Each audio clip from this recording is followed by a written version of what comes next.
Eu sou o babaca por insultar a namorada do meu pai e dizer a ela para sair de nossas vidas? Minha mãe era meu mundo. Lembro-me de ler livros, assistir documentários e fazer viagens de carro com ela. Ela assava biscoitos para minha irmã e para mim sempre que estávamos doentes. Ela e papai nos levavam para fazer caminhadas a cada 2 semanas. Ainda sinto falta dela, mesmo agora. Quando eu tinha 11 anos, ela faleceu em um acidente de carro.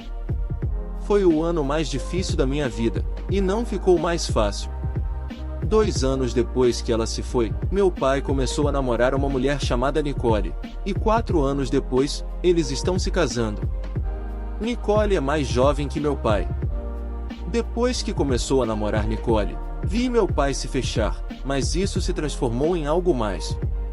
Nicole trouxe a aventura de volta à vida dele, mas eles frequentemente faziam viagens elaboradas e saídas frequentes à noite. Durante tudo isso, me senti negligenciado. Meu pai parou lentamente de nos levar, a minha irmã e a mim, para nossas caminhadas semanais. Ele começou a falar cada vez menos nas ligações, e ele até esqueceu o aniversário de minha mãe uma vez. Depois que ela entrou em nossas vidas, comecei a perder meu pai.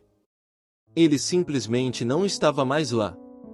Uma vez, quando minha irmã e eu estávamos sozinhas em casa, ela caiu escada abaixo e cortou a testa. Estava claro que ela precisava de pontos, então liguei imediatamente para meu pai.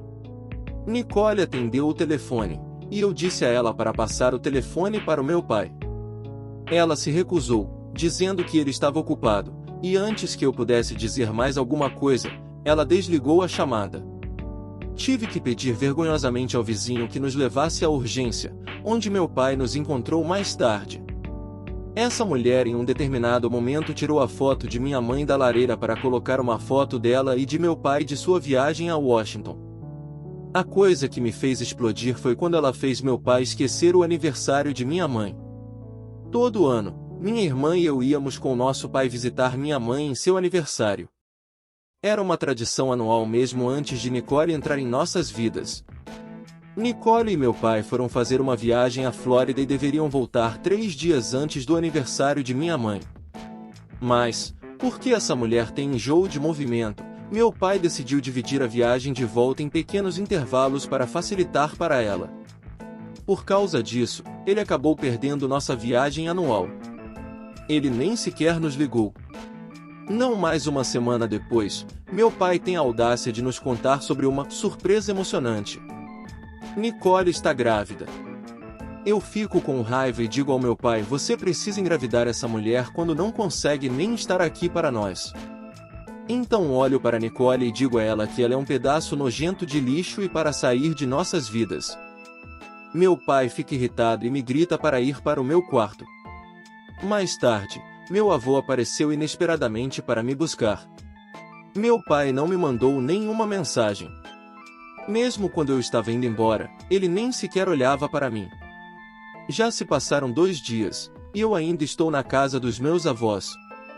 Me sinto envergonhado por ter dito o que disse, no entanto, não sinto arrependimento avassalador.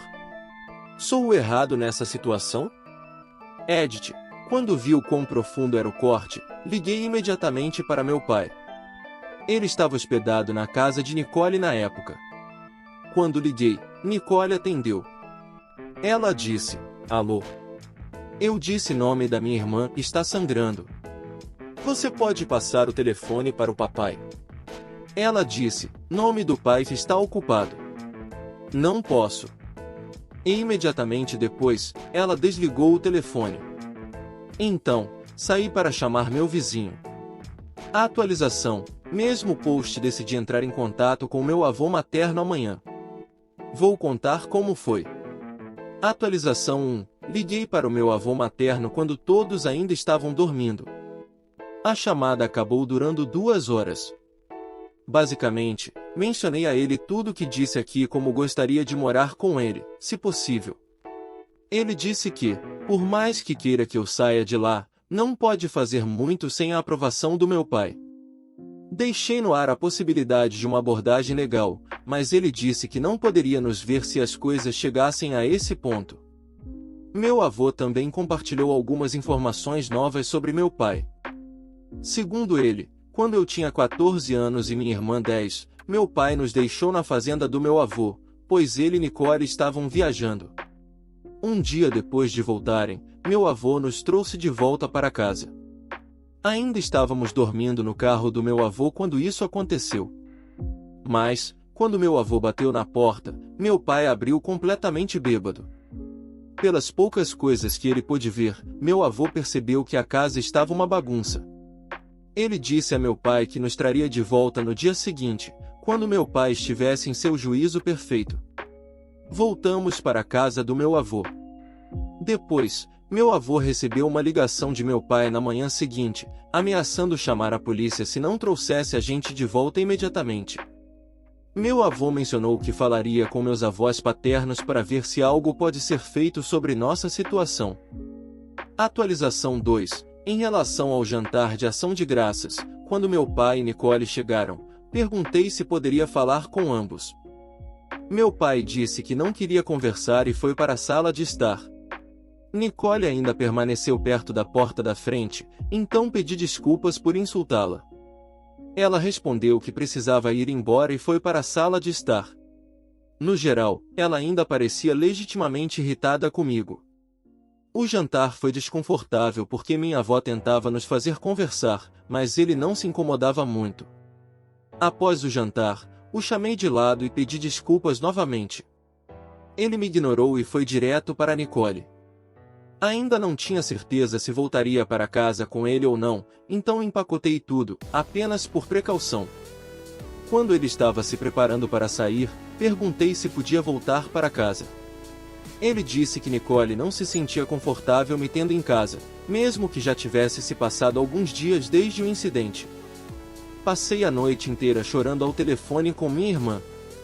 Terapia e situação de moradia. Após minha ligação com meu avô materno, ele ligou para meus avós paternos alguns dias depois para discutir minha situação. Ouvi a ligação entre eles. Meu avô materno expressou preocupação comigo, especialmente com meu estado mental, e perguntou aos meus avós paternos se estavam dispostos a falar com meu pai sobre me colocar em terapia. Meus avós disseram que estariam dispostos a me levar ao grupo de apoio mental da igreja deles ou falar com seu líder espiritual que é especialista em aconselhamento de luto. Meu avô discordou da ideia e mencionou a necessidade de ajuda profissional, mas eles não foram receptivos à ideia. Os três também tiveram uma conversa acalorada sobre minha situação de moradia.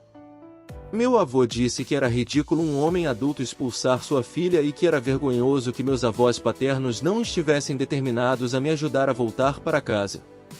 Isso foi tudo que ouvi sobre a conversa. Agora, minha avó começou a me levar para sessões particulares semanais com o líder espiritual. Não estou totalmente feliz com o acordo, mas isso me ajudou a começar a processar meu luto de uma maneira mais saudável. Além disso, ainda estou morando com meus avós. Pedi desculpas várias vezes por mensagem de texto para meu pai e através de meus avós, mas ele não respondeu. Meu avô materno ligou muitas vezes para meu pai, mas ele bloqueou.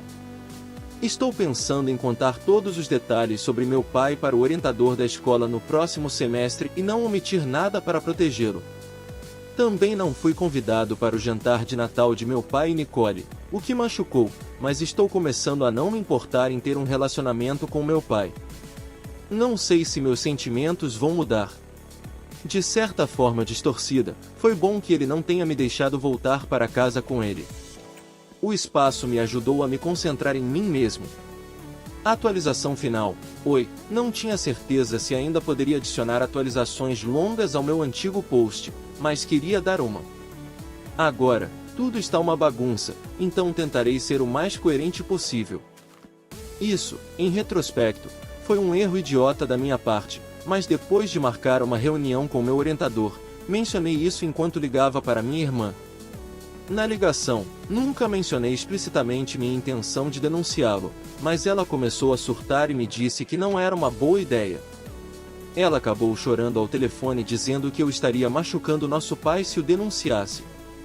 Eu disse a ela que não iria à reunião para ajudá-la a se acalmar. Independentemente disso, Ainda planejava ir à reunião com o orientador. Marquei a reunião durante a segunda semana de janeiro, enquanto meu pai estava na Califórnia. Na noite anterior à reunião, recebi uma ligação do meu pai. Ele disse que se eu quisesse um lugar para morar novamente, não espalhasse mentiras sobre ele para o orientador. Eu disse que nunca faria isso, e foi o fim da ligação. Esta foi a primeira vez que falei com ele em dias, e nunca dei nenhuma indicação de que o denunciaria. Percebi que minha irmã deve ter dito algo, então a chamei para conversar. Perguntei por que ela diria algo assim a ele, e ela disse que ele a chamou para perguntar o que eu estava fazendo. Ela vacilou e disse a ele que eu estava planejando me encontrar com o orientador. Ainda acabei indo à reunião com o orientador e contei a ele tudo o que estava acontecendo. Pedi ao orientador que não notificasse meu pai sobre a reunião, e ele concordou. No final, o orientador me deu 3 folhetos para apoio à saúde mental e disse que fará um acompanhamento comigo. Ele também evitou minhas perguntas sobre o que acontecerá agora. Um dia depois, logo depois de chegar em casa da escola, meu avô paterno me chamou para conversar. Ele me disse que a escola ligou para meu pai para marcar uma reunião com o orientador. Ele começou a gritar e ficar bravo comigo dizendo que se eu fizer essa merda, vão tirar minha irmã e o bebê de mim. Ele também disse que eu não fui criado para mentir e continuou me repreendendo. Eu nunca pensei que meu avô fosse capaz de ser assim, mas me assustou o quão zangado ele ficou. Também fui punido, então não posso dirigir nem visitar amigos por algumas semanas. Não sei exatamente o que aconteceu na reunião entre o orientador e meu pai. Pela ligação entre meu avô e pai, aprendi que havia um policial presente na reunião e que eles farão uma verificação de bem-estar. Além disso, meu pai negou tudo que eu disse ao orientador e atribuiu a mim ser rancoroso porque perdi minha mãe. Eu não estava em um bom estado mental depois disso, e ainda não estou. Ligo para minha amiga e peço a ela para ficar ao telefone comigo na maioria das vezes, ou apenas apodreço no meu quarto. Além disso, como punição, minha avó parou de me levar ao líder espiritual, então essa é minha situação atual.